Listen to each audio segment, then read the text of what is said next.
C'est une histoire troublante. On se croirait dans un film policier. Mais ce n'est point une mise en scène. Nous sommes sur le site de l'université de Kinshasa, près du centre neuropsychopathologique CNPP. La police de la ville a fait une découverte macabre dans la brousse.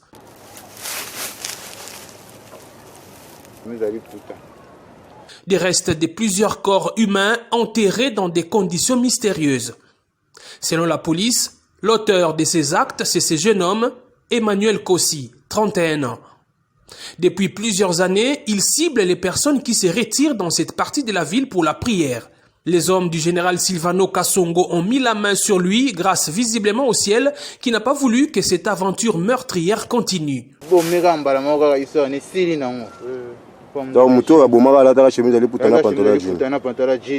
C'est par cette jeune dame qui a failli être la énième victime du tueur de l'Unikine que l'alerte a été donnée à la police. On a qui on a sambela na kanga ki misu après on a fungola misu boye na moni mamoko mutwana liboso nanga esenga na sepe na ona puso kuma mwasi nanga amno kuma mwasi no na ndeni kama zaki yovanda na lukina tele mabwe bazo beta nga bambata beti nga beta nga makofi tindi kinga tinga na ene sine niti ko shite no bazo beluka na mabele aboto nga telefone aboto nga sabuti nga na sharp oyo akena ngo akimi ndek na mona keti après on landa ba storm no kena no bazaki moi distance na ngai nesi on botala mutu boye mo ba ya agresser nga betinga me ainza kimi na moniete ele kama matom ki après no mona soda o n'expliquer mutu onda alataki.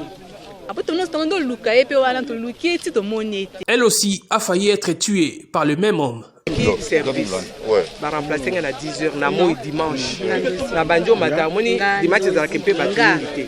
Dernier na zo matamoni na tala na moni mutoka na sac à lekani. Mais modèle à lekani na sonya maboma me oyo na moni ko na zaki bomate. Kitile ko loin de tengi. Azaki na mbeli na maboko. Est-il un déséquilibré mental qui se serait évadé du CNPP? Difficile d'y répondre car l'homme qui a tout l'air d'un illuminé affirme avoir agi en âme et conscience. Désolé, on est en Zambé. Hein?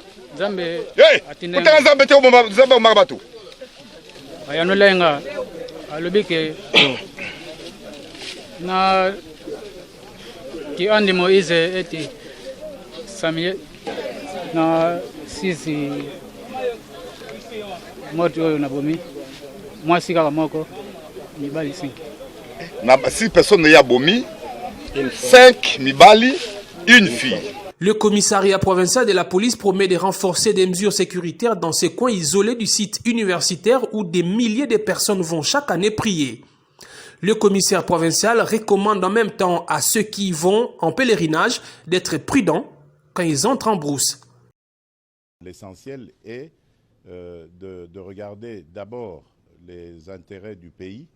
Et je crois que les uns et les autres sont conscients de cette prise en compte des intérêts du pays, j'entends. Et donc, nous allons finir par trouver des solutions. Ce que je peux vous assurer, en tout cas, c'est que nous n'allons pas vers une rupture de la coalition. Ça, c'est certain.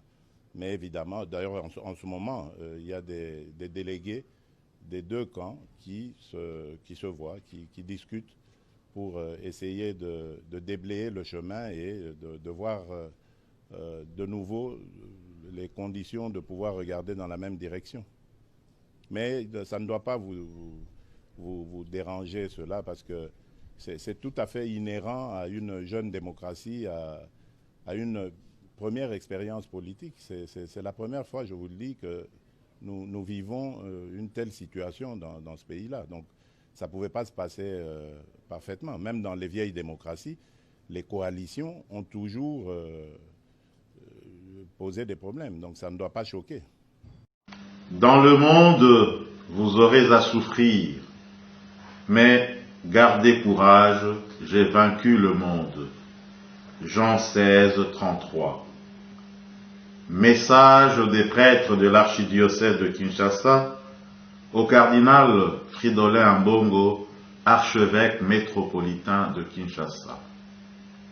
Éminence, nous, prêtres de l'archidiocèse de Kinshasa, avons constaté avec étonnement et amertume que l'homélie que vous avez prononcée au cours de la messe célébrée le mardi 30 juin 2020 à l'occasion de 60 ans de l'accession de notre pays à la souveraineté nationale et internationale a suscité dans les médias nationaux une vaste campagne de dénigrement contre votre personne. Un tel acharnement, qui du reste ne se justifie pas, est inacceptable. Nous le condamnons avec autant plus de vigueur et de fermeté en tant qu'il est l'expression non seulement de la mauvaise foi, mais aussi et surtout de l'absence de culture démocratique. Face à ce matraquage médiatique, nous tenons à vous exprimer notre totale adhésion à votre message prophétique qui éveille les consciences aux valeurs de vérité et de justice. Dans notre action pastorale, nous veillerons à répercuter votre interpellation de telle sorte qu'elle ait un impact profond dans notre société.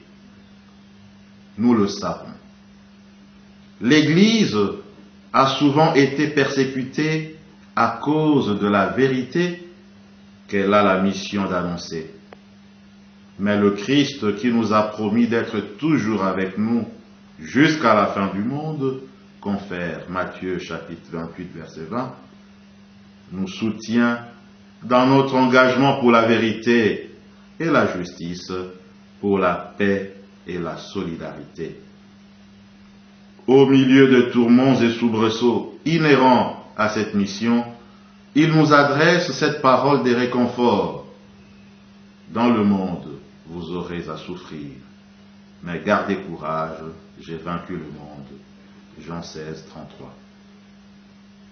Nous saisissons cette occasion pour exprimer notre reconnaissance au Saint-Père, le pape François, qui porte dans son cœur le souci de notre pays et ne cesse de prier pour nous. Les paroles aimables qu'il a adressées à nos compatriotes lors de la prière de l'Angélus du dimanche 28 juin 2020 nous sont allées droit au cœur. Nous voulons à notre tour le rassurer de nos ferventes prières pour sa propre personne et pour son ministère de successeur de Pierre. Nous lui sommes particulièrement reconnaissants pour les faveurs accordées à notre archidiocèse depuis votre nomination au siège métropolitain de Kinshasa jusqu'à la nomination récente de 3 nouveaux évêques auxiliaires dont vous avez besoin pour plus d'efficacité dans le gouvernement pastoral de notre Église locale. Que la Vierge Marie, Notre-Dame du Congo, intercède pour vous afin de poursuivre inlassablement votre mission prophétique de veilleur et d'éveilleur de conscience et qu'elle nous obtienne les grâces nécessaires pour bâtir un Congo nouveau et prospère. Fait à Kinshasa le 14 juillet 2020 pour l'Assemblée du clergé quinois, Abbé Christian Gazin, président, Abbé Jean-Marie Condé, vice-président. Je vous remercie. Comme vous le savez, l'état d'urgence proclamé par le chef de l'État le 24 mars 2020 est prolongé successivement jusqu'à son échéance prochaine le 21. Cet état d'urgence donc prendra fin et il fallait anticiper les mesures qui devront être prises à l'occasion de cette levée de l'état d'urgence. C'était ça la raison principale de cette réunion de ministres et d'autres invités autour du Premier ministre.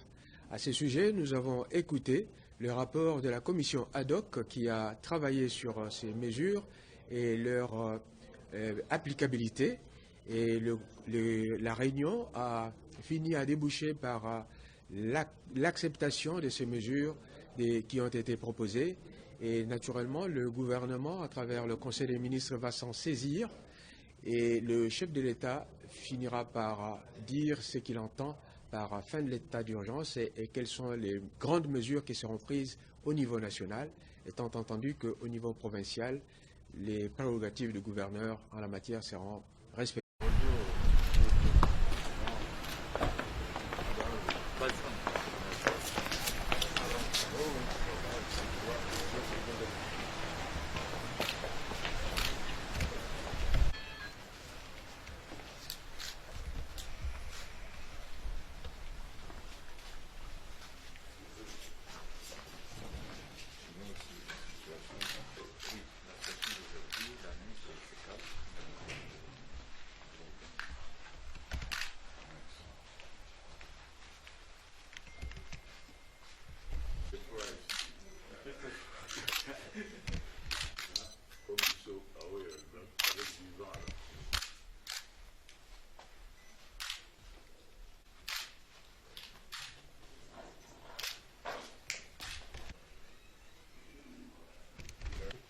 Que j'ai visité la fois passée. Oui, effectivement, on a installé l'eau et le comité et ils vont amener des médecins chez nous et ils vont aussi équiper. Je ne pense pas reçu la réponse. La réponse est juste.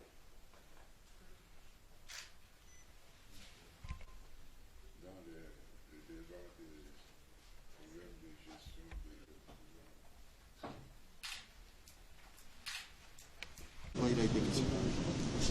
Nous sommes arrivés hier, donc il est de coutume de rendre visite au chef du lieu. Donc nous sommes venus rendre visite au gouverneur, qui est le représentant du chef de l'État dans la province. Et nous avons échangé sur la situation de la province.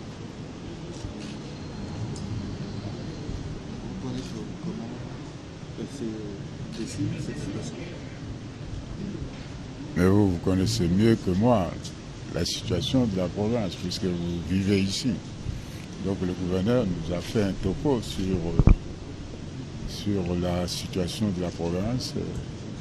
Et nous avons échangé là-dessus. Nous allons faire un programme sur notre séjour. On va recevoir un certain nombre de responsables. Nous allons visiter des chantiers à partir de demain.